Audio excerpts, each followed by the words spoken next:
Mad Catholic is created by ordinary people with deep faith and lots of questions, so we all can unbox our faith. Now, here's your host, Kelly Worth, and today's special guest, Susan Russell. Our guest today is a committed, talented clinical social worker and therapist in her private practice, Heart Centered Health and Wellness. Susan Russell serves as an LGBTQ ally and advocate with Dignity Northeast Ohio and will soon serve on the board of Dignity USA.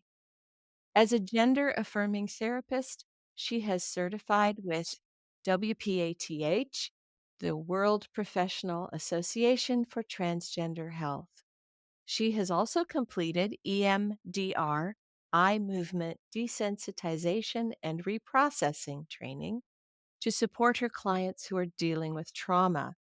Another emphasis of her practice is conscious uncoupling for partners who must dissolve their marriages or unions and wish to do so in a compassionate way.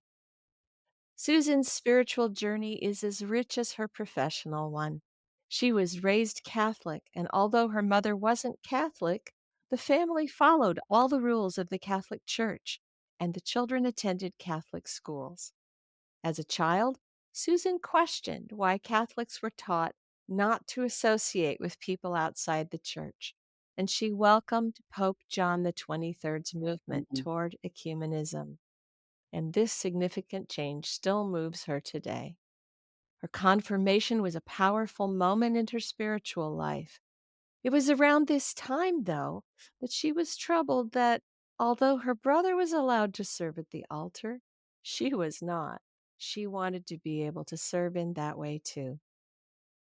Gradually, she felt distance from the Catholic Church, especially after she went through a divorce. Despite that, she found other ways to serve as she explored Buddhism, Native American spirituality, and other Christian denominations.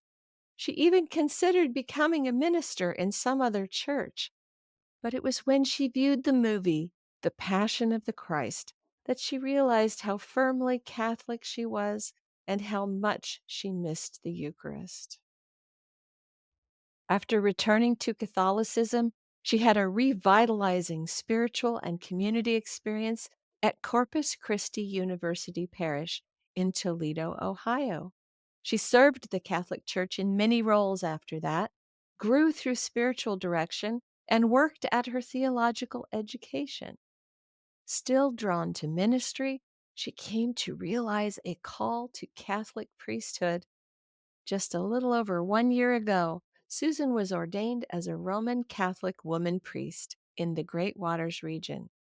I was blessed to witness that beautiful liturgy and sacrament.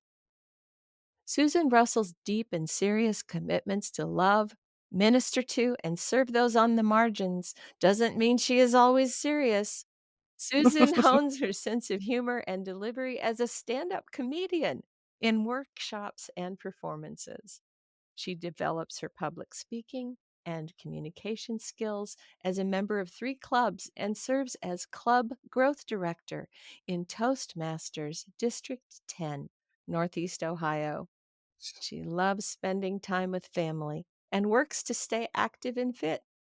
When she's not working, you might find Susan playing with her dear friend, Joey, the amazing and handsome black Labrador, fixing up her house, lifting weights, biking, practicing yoga, or not as often as she'd like, peacefully paddling on a lake. Susan, I'm so grateful to have you here today as a guest on Mad Catholic. Welcome. Thank you, Kelly. I'm honored to be here with you. Oh, it's great to have you. I've been looking forward to this. I have too. Susan, I first met you through the Roman Catholic woman priest movement, and I was so moved to witness your ordination as a priest. How has that influenced your spirit and life to receive holy orders and now to serve as a priest? Kelly, sometimes I still have to pinch myself that it has actually happened. From my first experiences as a young girl, noticing my brother being able to serve as an altar server And it's something that I wanted to do, but I made the association that I guess we're allowed to clean the altar, but we're not allowed to serve on it Yeah. or at it, I should Yeah. say. That's a hard thing for a girl, and it isn't Mhm. always even said out loud, but you Mhm. do pick up the signals, don't you? Absolutely. I didn't realize how deeply that recognition hit me until 2011 when I witnessed my first ordination in Chicago, Illinois. I traveled there from the Toledo area, and I was in the hallway trying to figure out where to go for the it was a large Yeah, gathering, as you might yeah, imagine, being held in Chicago, yeah. trying to figure out where I needed to be, and I went all by myself, so I didn't have anyone else to ask. As I was standing in the hallway, Bishop Joan Hawk walked past, and I looked at her in her vestments, and I was just so moved. Uh, I thought, "What is that all about?" And it took several weeks of unpacking that experience to realize how deeply that desire to be an altar server was in me. And I became an acolyte at my parish, Corpus Christi University Parish, uh, after that. And I remember the first time holding the book for Father James Basic that I was almost shaking yeah, in my nervousness, but I was so excited to be there. And if he, of course, was very compassionate. And when I would forget to do certain things, he'd just prompt me very sure. quietly. Very good. Yeah, my bishop still has to do that for me as a deacon. I freeze. It's not like we were ever up there before. One of my co-deacons grew up at serving at the altar as an altar Hmm. boy and all this, and he teases me a little bit, but I'm just like, "You're gonna have to get me through this. This is all new." So it's great. So it was Hmm. actually a women priest ordination that you Yes, it was. I Oh, had gone to a retreat in July of 2011 at Dagmar Celeste's home on Kelly's Island. And I don't know how I managed to be there, but the retreat was actually for women discerning their call to ordination. sure. Now, although I had considered being ordained in other denominations, at that point in time, I hadn't considered becoming a Roman Catholic woman priest. I think it was a little too intimidating to me. And I felt in many ways unworthy Oh, because I had left the Catholic Church for several decades due to my divorce and not feeling quite welcome in the Catholic Church. But so many times God calls people who aren't perfect, which I love. And I'm far from perfect, but I'm doing the best I can. it's true. I was feeling particularly unworthy one day, and I was saying, "Oh God, I don't even know why you would call me to this." And the thing that went through my mind, and again, not a big voice or anything, but it was, "I called you because you would say yes." There's a lot to saying yes. I think God is looking for people who are ready to say yes to. So, did you struggle at all with the idea of what would happen if you became a Roman Catholic woman priest, as far as the difficulty then in your relationship with Rome? I did struggle with that. Struggled not only with the idea that Rome would consider me as excommunicated, although I'm pretty low profile, so I haven't received any letters from bishops yet. Uh, But I think that one of the things that concerned me, although I didn't raise my daughter Catholic, that was the decision that my former husband and I made because I had stepped away from the Catholic Church. mhm, She raised the grandchildren Catholic, and I thought it would be too shocking for them yeah. for their grandmother to be a priest. I also, as I said, didn't feel like I was worthy to be a priest. So I kept discerning this. And over time, I realized that we don't have as much of a call to listen to our inner voice or our conscience anymore. It seems to be you must follow what the teachings are rather than discerning in your own heart Mhm, and mind mhm, what God is calling you to be. But over time, I realized that we do have a call to follow where God pulls us to be. And it wasn't until 2020 when all of my clients became telehealth clients. And one of my clients asked me to pray with her. And I thought, okay, God, are you calling me back again? Wow. Okay. So at that point in time, I thought, I think I am being called Yes. to ministry. And the only ministry that I would want is Catholic, although Catholic in a new way. Yes.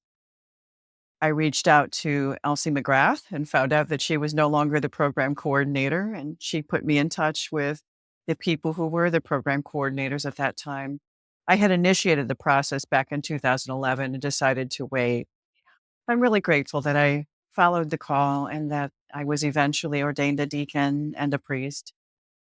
And I feel really blessed to Yeah. be on this path. That's wonderful. I know that you are friends with Dagmar Celeste. At what Mhm. point did you meet her? I met her when a woman from Medina who ran a center called the Blessed Foundation. She had been a former woman religious. She invited me to go to a service at Dagmar's home in was in Ohio City back then. Mhm. And I remember being so frightened and saying to Dee, "Are we going to get excommunicated for coming to this Right, gathering?" And right. I was so fearful Yeah. that I would be found out and something would I don't know what I thought would happen, but it's just so funny to me now. And Dee said, "And what all does that mean if you're excommunicated?" Right. Yeah. And then after I saw I had also reached out to Dee after I saw the movie The Passion of the Christ, because I never thought I'd be back to practicing as a Catholic. And I said, I think I'm losing my mind, but I'm feeling very called to go back to the Catholic Church. And she recommended that I go ahead and follow through with that. She said, "You're not losing your mind. Just take it day by day." And then shortly before I moved to Toledo, had just happened to have a massage therapist that was from Toledo. She recommended Corpus Christi University Parish. And I don't know that I would have remained Catholic without being a part of that community. It was run by a Jesuit priest trained by Karl Rahner. And if you know anything about the Jesuits, they're more open Yes. minded Right. and they welcome questioning. Yes. We had lecture series that Father Basic and Richard Gallarditz, who has recently passed away, going to get all choked up here, for theologians, sorry, from That's around the globe, okay. That's okay. who reignited my love of Catholicism, but from an adult perspective, instead of the way we were taught Right. as children to memorize who loves you, who made you, God made me. Yeah. How were we made? We were made in the image and of Christ. It's just a very different kind of Catholicism, looking at life from a much broader perspective and learning from theologians from all around the globe. That's marvelous that you found a Catholic home where they would encourage your spiritual development. I think Mhm. that's very hard for people to find, and you almost end up feeling strange or guilty when you start questioning, but it's such a important phase to go through, even to completely deconstruct sometimes and then rebuild what you do truly believe. So I'm really glad you had that opportunity. Such a blessing. And we had a wonderful lecture series, and several of us would go out to dinner afterwards and talk about what we'd heard. Later, I had the opportunity to move to Cincinnati Mhm. for a job opportunity and again try to seek out a Jesuit parish to be a part of. So I ended up joining the Bellarmine Chapel that's connected with Xavier University there. We had a wonderful pastor named Richard Ballman, who later became my spiritual director. I appreciate you bringing us up to understanding how this was for you, your spiritual journey, and how you became a woman priest. I know you've Mhm. inspired me, and it means a lot. Oh, thank So, you. You've inspired me oh, so much too. thank you. We're just, in some ways, we're having to just make this up as we go along, aren't we? I think that's the Absolutely. interesting thing is we look to each other as role models and inspiration, but then in Mhm. our specific life situations and our specific calls, it can look very differently from one call to the next. One of the things that happened while I was with Corpus Christi is that I became a lector and a Eucharistic minister. And at one point, they asked for volunteers to lead the community in a Eucharistic prayer service when the priest was not going to be available at noon. At that point in time, I was retired, so I volunteered to do that. And that was such a Yeah. wonderful introduction to acting almost like a Mhm. priest in my Mhm. parish by leading that service. I think that's one of the times when some of the ideas about this were planted. And I'm grateful to Corpus Christi for being a part of my journey, a very strong part of my journey. That's wonderful. When did you become a therapist? I was actually a probation officer for several Oh, years as a licensed social worker, or now I'm a licensed independent yeah. social worker with supervision capabilities. But I was initially in law enforcement as a probation officer and then later went to work for the Ohio Department of Mental Health and Addiction Services as a social worker. Do some counseling in that Mhm. position, but mostly it's planning for discharge Right, right. for the clients that you have or the patients that you have. Officially, as a social worker in an agency, I would say was probably 2016, 17, Okay. first time in an actual agency. Yeah. So, has it been challenging setting up your own practice? It has. There's a lot of paperwork involved in Yeah, becoming credentialed with the various insurance yeah. companies, but it's also very rewarding. You can pay other people to do that for you, but since I have a very small caseload Mhm. and don't really earn very much money in the work that I do, I decided to do it myself. And I had to laugh yesterday because something that I did when I submitted my Medicare application wasn't up to par. So I was rejected for that one yesterday, but I also got accepted by another insurance in the same day. And I said, okay, thank you, God, for giving me a bright spot after being Oh, disappointed. I'll resubmit yeah, it, or I might just pay to have somebody do it yeah. for me for the Medicare one because it is a lot of paperwork and pretty complex. I thought I submitted everything that it was supposed to be, but it's been a busy time period for me with Toastmasters too, so I'm sure Yeah. that it's very possible that I truly did overlook something. Oh, no. They're usually right, unfortunately. Yes. And they hold the They key. do. They hold the key for sure. I did get approved through Medicaid, so I Oh, was that's happy about good. that. That is So, because nice. a few of my clients are on Medicaid or with various providers that are part of Medicaid. Very good. I mentioned a few of your credentials, but what is your unique approach, would you say, to mental and spiritual health? What is the thing that really inspires you and drives you and helps you connect with your clients? I think just trying to meet them where they are. You know, some of them just want me to listen to what's been going on for them. And some of them really want some engaging practices that might help them to feel better and to have less stress in their lives. I recently had a client who had experienced significant trauma in her past and was so committed to working with EMDR to move past the pain that she had suffered. And I was just very impressed with how well they progressed through therapy. People can be very inspiring, can't they? Yes, I they think can. I've noticed you're very busy in LGBTQ allyship and working for political change. For some people, that's a slogan or just a rainbow flag, but not to you. I can tell you truly care to serve LGBTQ individuals and couples. Would you tell me more about what shape that takes in your life? Absolutely. I actually was surprised that there was not a lot of education specifically about LGBTQIA plus. The acronyms keep They getting do. longer and longer. When I was in grad school as a social worker or even in on the job training, there really wasn't a lot about anything other than heteronormative practices. I was working in a facility and we had our first identified transgender female. I'm sure we had others previously, but none had come in that I was aware of that actually identified as transgender. An incident happened that was inappropriate, and our protocol was for us to report it to the charge nurse. I did that. The charge nurse said, I don't think that really happened. And I knew that wasn't the right response. So I went back to my office and called my supervisor, and this is what happened. I know that ethically I have to call in campus police, and that's what I'm planning to do. And my supervisor said, absolutely. Campus police was called in to do an investigation. We don't make the determination whether an accusation was valid or not. That's for them to do. Sadly, this client had a lot of trauma in her life. After discharge, this client took her life.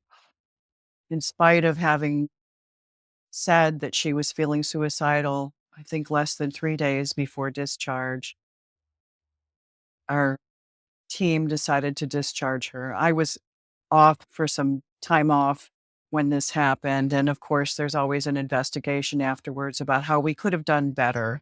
Even though I treated this client with the most respect that I was aware of to do, I did feel that she might have picked up on things like the charge nurse not thinking that she had a valid accusation, or it could have been family matters. It could have been any number of things. But I made a promise to myself that I was going to learn to be the best ally that I could be for non binary and transgender individuals and to understand how to be there for them.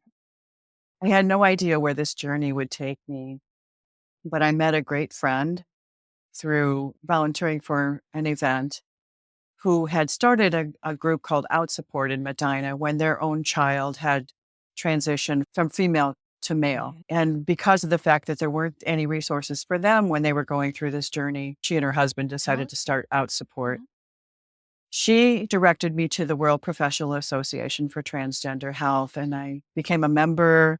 I was in grad school at the time for theology at John Carroll, and I decided to, in my spare time, work on becoming certified as a gender affirming therapist. Yeah. It's been a beautiful journey. I worked with a coach to help me develop better skills. I've also been attending an ECHO from the Indian country program that has helped me a lot to develop more ability to look at client cases and decide what's the best approach for them and how to just be of service and to understand how to meet the needs of these clients that are struggling right now, especially in this current political situation where they're very fearful of losing their right to choose how to live authentically in their bodies. Mhm.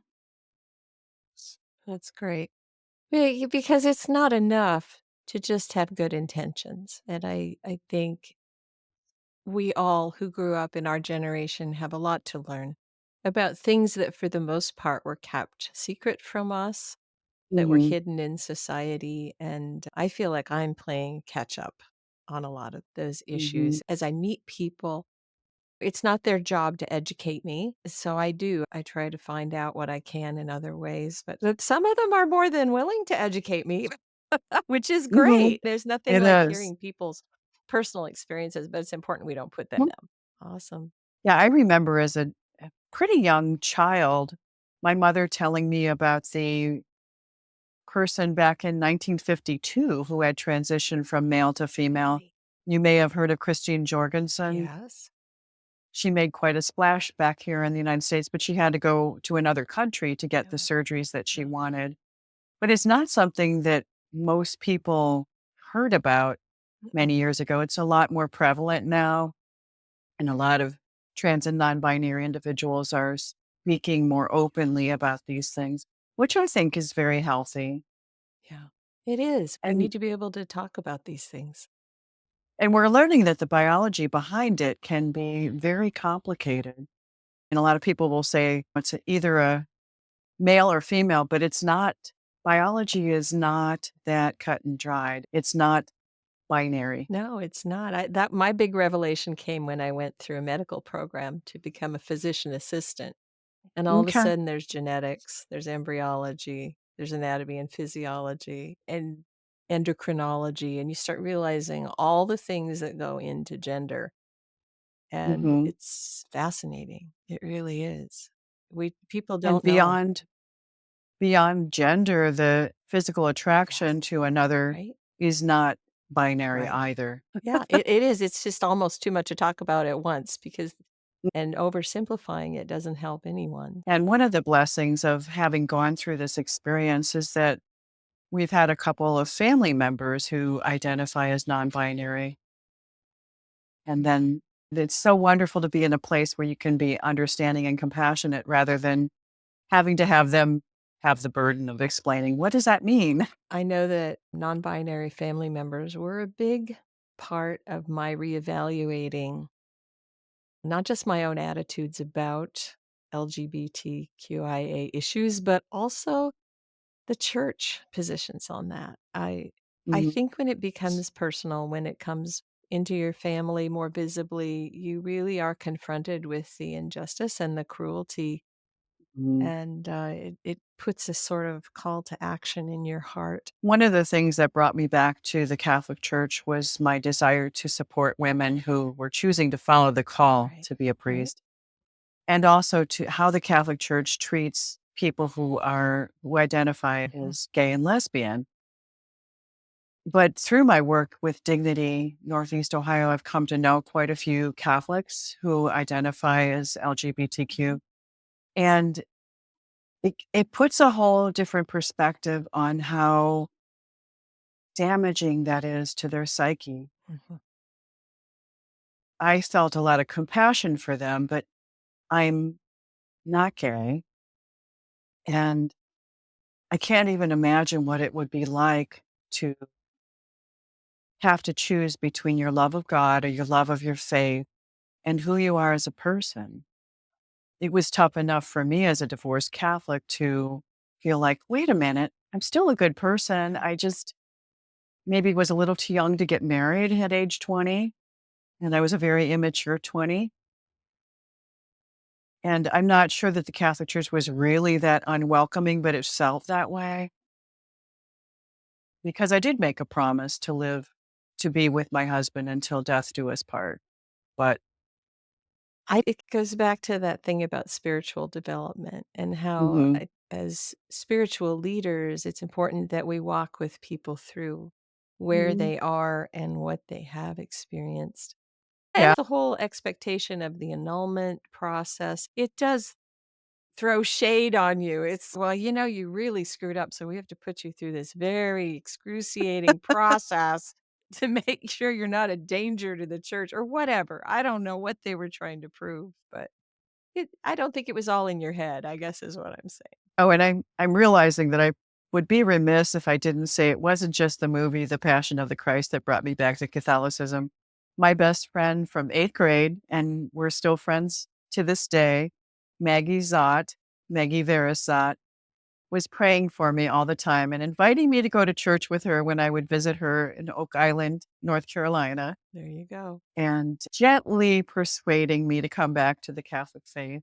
There were some programs in her church about getting Catholics to come back to the faith, Yeah. and I credit her a lot with me coming back as well. Prayer is powerful, that is for It sure. is. That is sure. But so is laughter. And Yes, I it want to is. segue over into another of your passions. And some people might wonder what is funny about being a woman priest, although it's very clear to me as someone who's on that path, it can be really hilarious. But do you integrate that into your stand-up routines? I have done some routines because I frequently talk about online dating and trying to find a life partner. And I realize that not only does being a priest require that I use clean comedy, which is my preference Mm. anyway, but it also could limit the dating field quite a bit. You're a what? Yes. How do you explain that one? As they're flipping through. No, it's true. It's true. It's quite a special thing. One of the reasons that I took up comedy is one of my friends from Toastmasters, Sharon Staddle. She's been a mentor, an unofficial mentor for me for many years.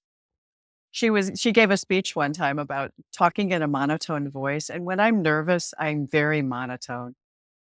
So she made the analogy that she had taken up comedy so that she wouldn't put people to sleep, and she's found it very rewarding. So I was going through some struggles because we'd lost my sister Oh, to cancer in 2021. Then later, We lost another family member. And I just decided, even though I was in counseling at the time, I just thought maybe humor would help. And so Dave Schwensen, whom Sharon had recommended, does some online coaching or does some online and in-person Oh, coaching okay. with comedy. So I decided to take his class. And my first one that I did was, I don't know how I managed to think that was the best place to jump in, but that's one of my things that I do as someone who probably has ADHD is I jump into things wholeheartedly without checking them out first sometimes. So I joined his comedy class at the Cleveland Improv. And this one I talked about doing my first triathlon, which was another experience of jumping in without knowing what you're doing. And I had a hilarious time at the Cleveland Improv. And I was very nervous to Oh, go man. on. And before our time to go on, what our MC had said, think of it instead of fear as excitement. And I said, oh, I like that. So I Ah, try to remember to use that when I'm doing some speaking and feeling those butterflies again. that's great. You mentioned Toastmasters, and I have seen you post several times on social media about how that organization has helped you grow. I'd love to hear more about that. Yeah, I did do a presentation in 2023 at our district conference on how I've moved from being that really extremely shy introvert at age 15 who would take an F rather than get up in front of the class and give an oral book report, probably because I hadn't read the book too. But I've gone from that to appearing at the Cleveland Improv. My title of my presentation was Tales of a Recovering There Introvert. you go. And I loved it that we had a pretty small group because we had pretty, I think we had like several breakout rooms going on at once. But we had a nice size audience and I was able to engage them. And a lot of them were also introverts that talked about how Toastmasters has helped them to be able to speak up in meetings. I think it's sad that oftentimes introverts can be seen as less intelligent or having less to offer just because it's hard for us to express ourselves sometimes. We live in a very extroverted world, and I think it's very important to find your voice, to realize that you do probably have something important to say, and to say it. Maybe your idea won't be adopted. Maybe your idea will prompt someone else to speak up. And we are stronger when we all can speak together and work together as a team. It takes a village of people, Yeah. both introverts and extroverts, to make this world a better place. So you would highly recommend Toastmasters, it sounds like. Absolutely. Yeah, It's changed my life and many other people's lives as well. that's I wanted to share yes. something. I know some of us are very frustrated with local and national elections and how things have become so volatile sometimes between candidates. I had the opportunity to attend our Toastmasters International Convention, and several leadership positions were uncontested, but there were a few that were contested. But I've never seen such beautiful representations of how politics should be done at the international level. The speakers never said anything negative about their opponents. They only talked about how they'd like to improve Toastmasters for others going on in their term. It was such a beautiful thing to witness. So I was really excited to be there. If people could develop their confidence and find ways of expressing themselves more easily, as a culture, we could evolve into a much more polite civil discourse. A lot of what you hear and see on social media is frustration, people not knowing how Mhm, to articulate or how to debate. And it is something that I wish we could still teach in the schools. mhm, And I know there are debate clubs and they're wonderful, but to actually be able to disagree with someone with a polite and civil tone and to hear them, this is something that's largely lost in our culture, and while we're really seeing that today. So I agree with you that there's certainly improvement there that we could all be mhm, working towards as individuals too. Our individual mhm. reactions have a cumulative effect on our civil discourse. Yeah, absolutely. That's wonderful. Yeah, it's wonderful if you can actually debate the issues rather than getting into personalities onto me. Thanksgiving and Christmas a lot more pleasant this year. Yes. Yes. And I hope that someday we can get back to people working across party lines. I know it has happened, and I'd love to see more of that and to stop having that us and them mentality because we all part of the same country Yeah.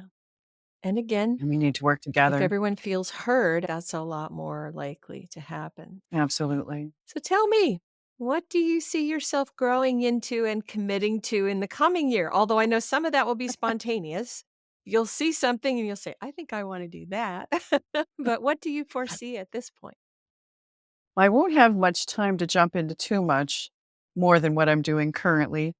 I'm the club growth director, which is part of the top 3 leaders for our district. And that is pretty labor intensive. I need to build my team. It's Mhm. just, as a person, I've struggled to ask for help, but it's going to be Yes. essential as a club growth director. I wish I'd learned it as I was an area director and a division director, but it'll be really important for me to learn to build my team. I do have a few people Good. serving and helping the club growth position.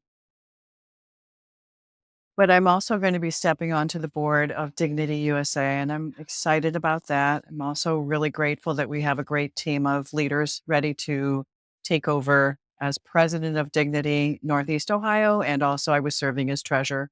We have people that are going to be stepping into those roles. Not sure how much Well, more time I'll that's have for other things, but I want to continue mentoring yeah. people who are part of Toastmasters and to serve in whatever way I'm called upon to with Dignity USA. That's a wonderful organization. And also, our region, the Great Waters region, is looking to elect new people because we've had some leaders that have been serving for many years and they want to step down and have a little more time for family and other ministries as well.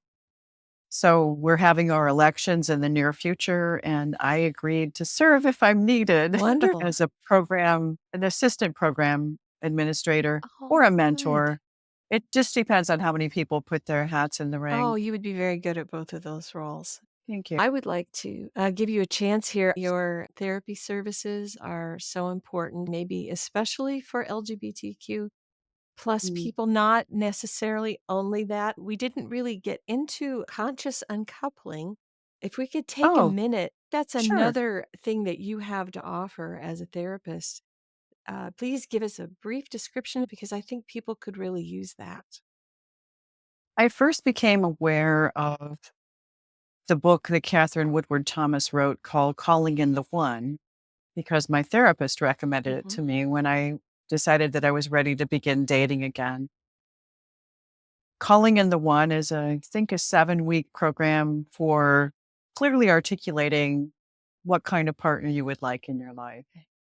And because of that interest, I heard about Catherine Woodward Thomas's book, Conscious Uncoupling, and bought her book and listened to it. And then when I heard about an opportunity to become certified as a coach, I thought that seems really appealing. And one of the things that I do is I notice how something makes me feel. I'm an Enneagram 9, and for those of you who know what that is, we feel in our bodies when something is right for us, or that's the sense that I have of knowing when to follow my promptings of the Holy Spirit or intuition or whatever you want to call it. It just felt so powerful to me. I know when my husband and I divorced, we did the best we could without the guidance of something like conscious uncoupling to try to put our daughter first and to not openly argue about things, but to keep that between the two of us if we had a disagreement. And we had a pretty amicable divorce or dissolution, actually. Mhm. Conscious uncoupling is a way of helping couples to go through a breakup, or it doesn't even have to be couples, it Mhm. could be a business relationship, going through the process of disengaging from the current level that you've had Mhm. into a different way of being together. As Catherine Woodward Thomas calls it, just a new way of being in relationship with one another. As happened in her relationship after 9 years, even though she was married to somebody that she deeply loved, they started to grow apart for various reasons. And she thought, okay, God, so here I am, the woman who's seen as the Pied Piper of finding the love of your Right. life. And now I'm being faced with not to stay together. How can we do this in the most conscious way that we can? So they went through a process in their divorce and their or disillusion or whatever they chose to follow of trying to be as kind to one another as they possibly could. And through that process, she developed the steps to help other couples to do so in a similar way.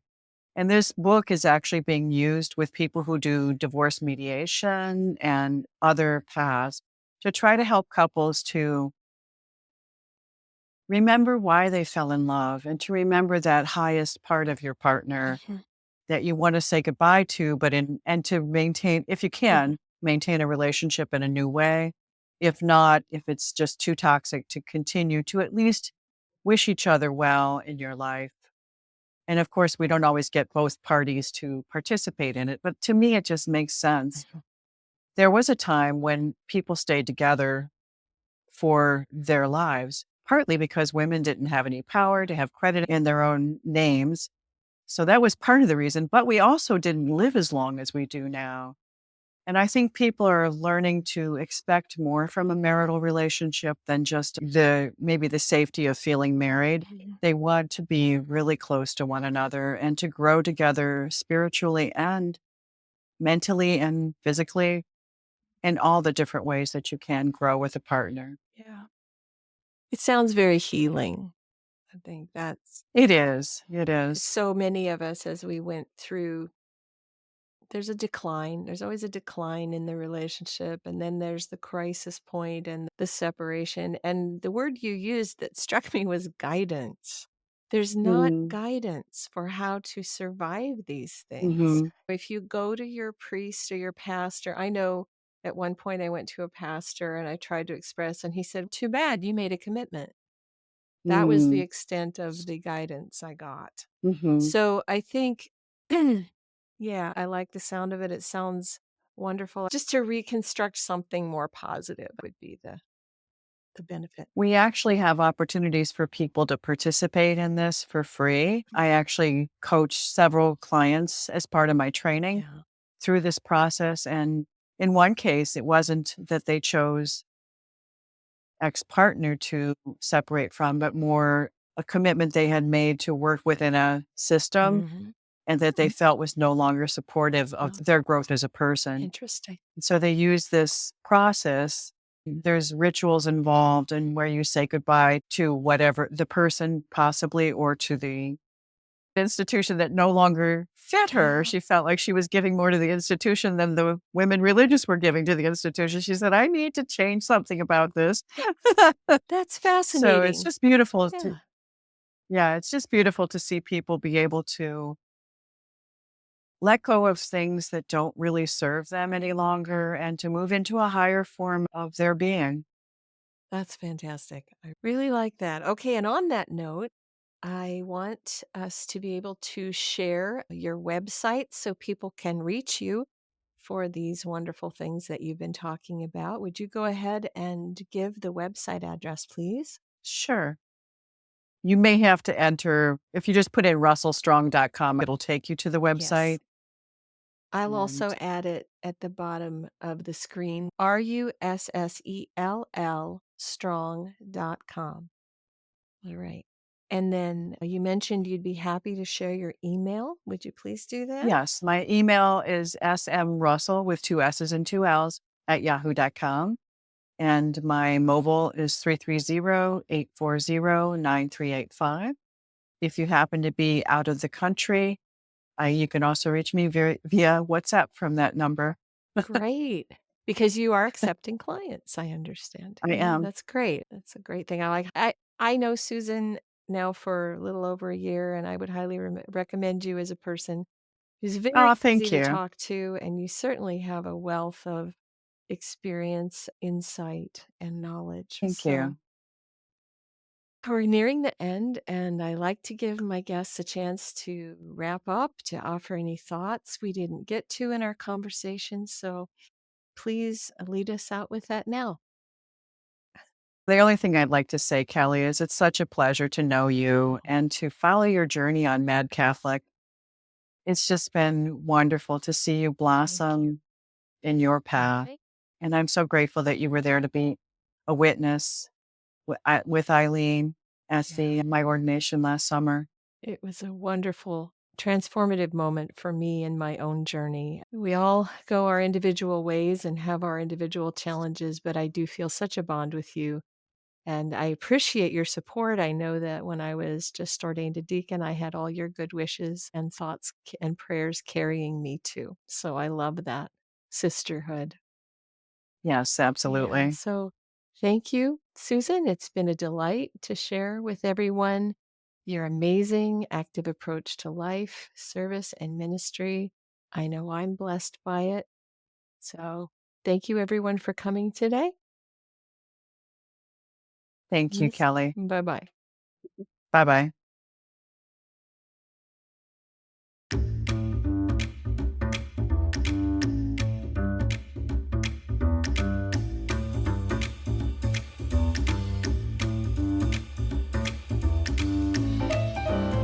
Mad Catholic is sustained by the grace of God and the communion of saints. Say your prayers, kids, and until next time, give heartfelt thanks to God.